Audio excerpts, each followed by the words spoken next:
I will train so hard that those around me think I am insane. I will push myself beyond my limits every day and refuse to let any obstacles stand in my way. I will work harder than everyone else. Through my relentless pursuit of perfection and strength, I will become unstoppable, and those who thought I was crazy will soon come to respect me. I will not rest until I have conquered everything in my path. It's your girl, MOR, and it is 1 week until we actually start shooting this passion project.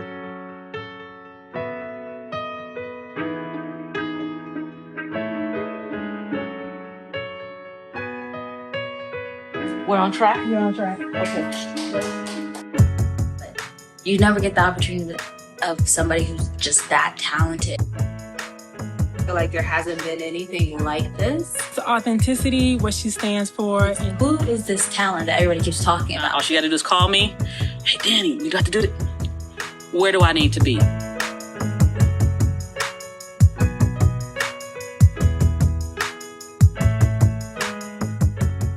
Here she.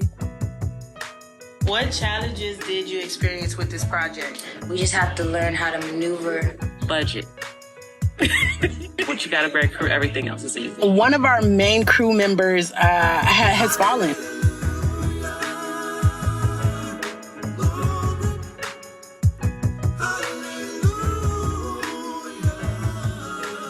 Everyone just needs a good laugh right now. Well, you know, I was always like a rebel child when I was growing up. To me, I felt like it's a really groundbreaking project.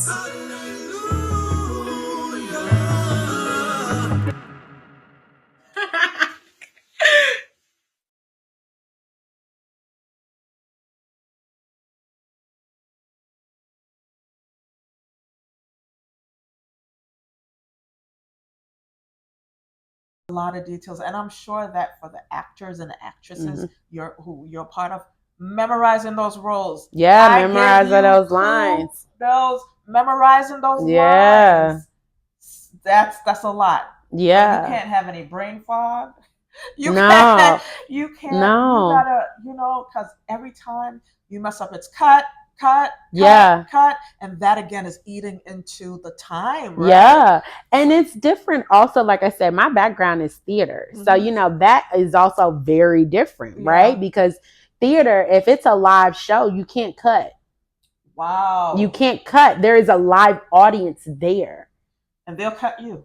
Listen, they're like, give me my money. Listen, right? So it does take a lot of development. It does take a lot of brain power, right? It does take so much of your mind, body, heart, and spirit. But, even outside of just theater, when I think about television and film, especially if it's like maybe a scene that you're filming outside, say it's a love scene, and they want the backdrop to be the sun setting. I don't know if you guys know how long the sun sets. It's not a lot of time. So if you are supposed to be saying your lines with the sun setting behind you, there you have to look at it as though there will be no cut, because the sun setting, that it's not gonna stop setting. You can't. Are you ready?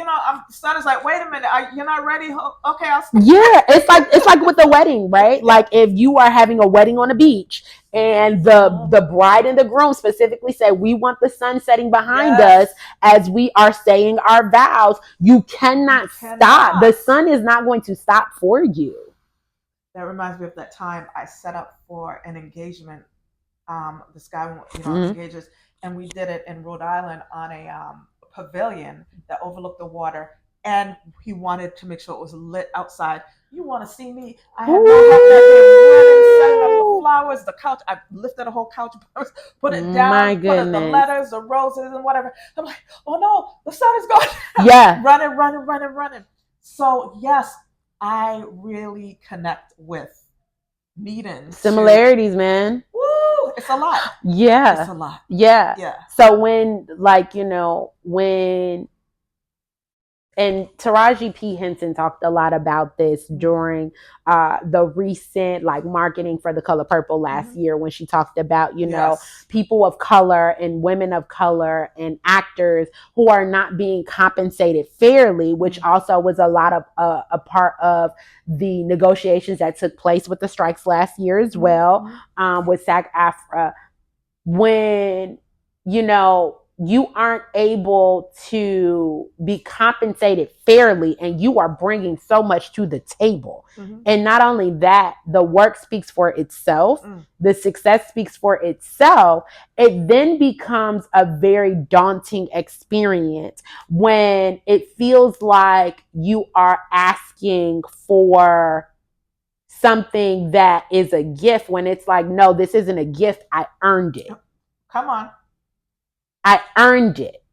You sound like me. I'm going at it. Well, not going at it, but talking with clients about why the price is the price. Yeah. I get it. And it's not to say what I'm doing is lower than what you're doing. Yeah. What you're doing is going in front of millions of people. And I mean,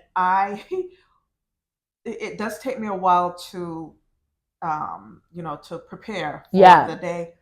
And for you, you have to memorize a line. You have to memorize lines. You have to. That says a lot. You are working. You're working. Yeah. You're working even when you're not working. Oh, absolutely. Okay, because when you go back to your trailer or whatever, you know, it's not like me that goes home and, okay, let me just turn on the TV and chillax for a while. It's like your mind is still going. You're still going over your lines. Yeah. You're still going over and your you lines. might have gotten notes from the director. Yeah. So you can't come back without having applied those notes. Especially in theater, like a lot in theater, you're going to get notes. And so that next day, like, you know, the director is expected to come. Ray is expecting you to come having done the work. And not only that, we were talking about it a little bit earlier about like just one, I don't think a lot of people talk about like the physical transformation, emotional toll that performers and actors go through. When we were talking about like Viola Davis and doing Ma Rainey's Black Bottom and then doing The Woman King, like I just want you guys to like, yeah, we're talking about, you know, she was 200 pounds and then dropped the weight. I don't know if anyone has ever tried to lose weight. The mental capacity that it takes for that is in addition to the physical. Yeah. So not only that, you putting that on top of the lines. And what do you mean you're not paying? Yeah, that's insane. That's crazy talk.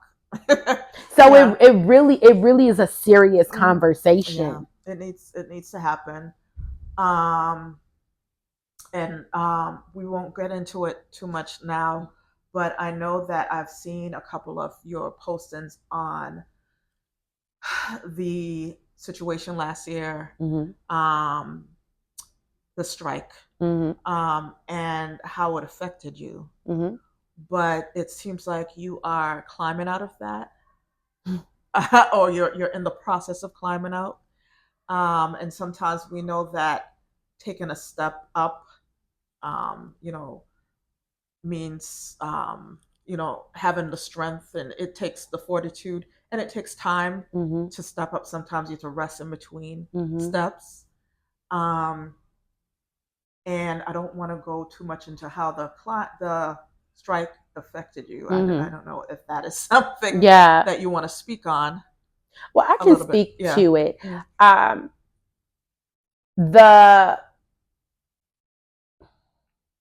The effects of last year's strikes are still taking place. So what has been very interesting is that, yes, it received national coverage, right? The strikes that took place last year, in terms of just, you know, everything taking place in Hollywood. What I would like to debunk is that people think, oh, once the agreements were signed, the strikes were over, people went back to work. That is not the case. My God. People did not just go back to work. And there is a very different season that a lot of working professionals have experience in not only Hollywood, but just in the film and TV industry in general outside of LA, in other markets as well, from Chicago to Atlanta to Miami, to the East Coast. Everyone has not gone back to work. We are just in a new season. So when, people think like, oh, people went back to work, that is not necessarily true. And just because the media is not covering it does not mean that it's not taking place. People are still very much struggling. There are, and I won't name any names, but there are major streaming services where majority of the work that they are producing is not in America. It is overseas, which has furthermore taken jobs from people who not only have to support themselves, who have families, people who have children in school, people who are supporting, people going to college, right?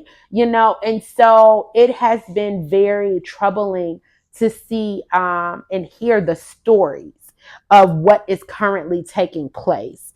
And also, where people have found themselves recently, right now, I think we're coming into a year from when the strikes took place. And, one would think that it would be a different conversation taking place, and it is not. And so, not only are we still dealing with the implications of not only the time, the length of the strikes, which I think was like 6 months or something like that, right? So you got to think people were struggling during that time. However, there were also resources that people could take advantage of during that time, the same way, it was during the pandemic. We are not in the strikes anymore, and a lot of those resources are not available. So, a lot of working professionals have taken a hit. We went through the pandemic. We were able to get through by the grace of God. We went through the strikes. We were able to get through, and now here we are, and some people are still unemployed. And they probably have to take like regular jobs. Some, I know personal stories of people who have left the industry altogether, people who have and are considering relocating, and, are not considering like doing anything within the creative space or within the entertainment industry at all, just because, we need to survive. And not only that, because of the work that we do, I truly believe that we should not only be able to survive and support ourselves and, whatever we have jurisdiction over in our families, but we should be able to thrive as well, because it is a skill set that we have honed, that we are mastering, that we come to the table. Everyone can't do what we do. So, it is truly unfortunate. And I look forward to the day where that is not the conversation, and that everyone is able to freely work, not just in Los Angeles, but in every market that has been affected and is still currently being affected. Yeah, I hear that. Oh my goodness, that's a lot to digest. That's a lot, but it has to be said. It needs to be said, and I'm glad that it is said so that we can get an idea of the reality of what is happening. Um, there's a lot that goes on to make entertainment happen, to make movies happen, and it's just kind of like a changing of the wind, a changing of the wind that none of us saw coming, from COVID to the strikes. And I understand there were strikes before, but maybe the strike is a lot different in the way things have panned out for people that are working professionals in the area, especially with the threat. And this is not to plant any kind of seeds in your mind, because I know that God got you no matter what. And I know that people say that, and you're kind of like, okay, but I still need to pay I need to pay my rent. I still need food. But we say that because we know it and we believe it. We don't go by what we feel or hear, but by what we know. But the threat of AI that people are making movies of artificial intelligence, and I certainly can feel the difference. Yeah. Okay, to me it's soulless, and I don't get me wrong. I think that AI has its place. I feel like everything that has started always seemed like, oh, it's of the devil. Everything is, oh my goodness. Even when was it the Wright brothers were working on the first airplane? I'm sure people were like, well, if God made humans to fly, He would have given them wings. So every new thing, there's always this fright about it. But when it's something that can produce an environment of that kind of will violate some ethics codes, is what matters. I even saw on social media, folks. I'm on social media because that's part of my business. Yeah. But they are actually advertising for an AI boyfriend. Like, you single ladies, have him, contact you in the morning. He can't do a juice cleanse. Okay. Listen, if I see that the AI is doing a juice cleanse, I'm just it's over. I'm throwing my phone away. I'm throwing my phone away. And I'm like, wow. So AI is trying to take, and to me, and I won't go down that rabbit hole. I'm like, this seems like me having an AI boyfriend, because I need the company or whatever, the attention. That's leading to mental illness. That's crazy talk right there. Like, if you have an emotional support AI boyfriend, that to me is like you going down a very slippery slope to having mental problems. Okay, because what about, like, if the other day, like, everything shuts down, like, what are you gonna do? Your AI boyfriend can't get in touch with you. What's gonna happen? Well, you don't know when the power grids come back up. That's crazy talk. That's crazy talk. But anyways, to go back to the ethics codes and let me just ask you this, and then we'll come to a close. Where do you see yourself in the next 3 to 5 years? I know that God has given you a vision. I know that you have things in place for yourself, even with the things that are happening with the fallout for the strikes and what have you. I know that you have a strong comeback. I know you have. Listen, I know you're like, listen, whatever it is, we'll be doing it. Where do you see yourself in about 3 to 5 years? In about 3 to 5 years, I do see my company, Be More Studios, expanding. Yes, I'd love to hear it. We may be going into other schools. Right now, we are here, like I said, in Los Angeles, holding down 2 colleges. So shout out to Ithaca College, Los Angeles, and El Camino College. Yes. We may be expanding into other territories. She's going to take UCLA by storm. You heard it here first. You heard it here first. So definitely expanding. I think a lot of my work there, I'm very excited about, right? Because these are very unusual times. This is a very unusual season. I get excited about providing and helping helping others, especially those coming up in the industry, navigate what their blueprint is, right? There isn't a cookie cutter blueprint. I can't say, take this blueprint, it works for everybody, it will come out the same, it's just going to carbon copy and everybody's going to have the same success story. That is not how this industry works. That is not how I believe life works. But what I do know is that for Be More Studios, what we are passionate about is making sure that, okay, let's lay all of the tools before us. Okay, now you, based on whatever you want to achieve, whatever you feel like you're drawn to, now let's make sure you get the tools that you need to succeed. And success doesn't look like, oh, you are achieving when the industry is always up, because we're living in times where it may not always be like that. But success looks like, when are you achieving when it feels like the industry may be down? Right. Right. And for me, I get excited Yes. about that because that for me is it's untapped territory. And that is something where you are now allowing for the creator, the creative to take ownership and autonomy of their journey and their narrative. So I get excited about that.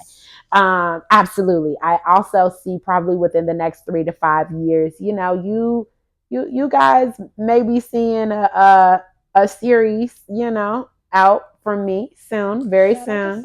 I also look forward to bringing back my one woman show, Woe Man, and you guys can check it out. It's online, woemanshow.com. We premiered the show right before the pandemic.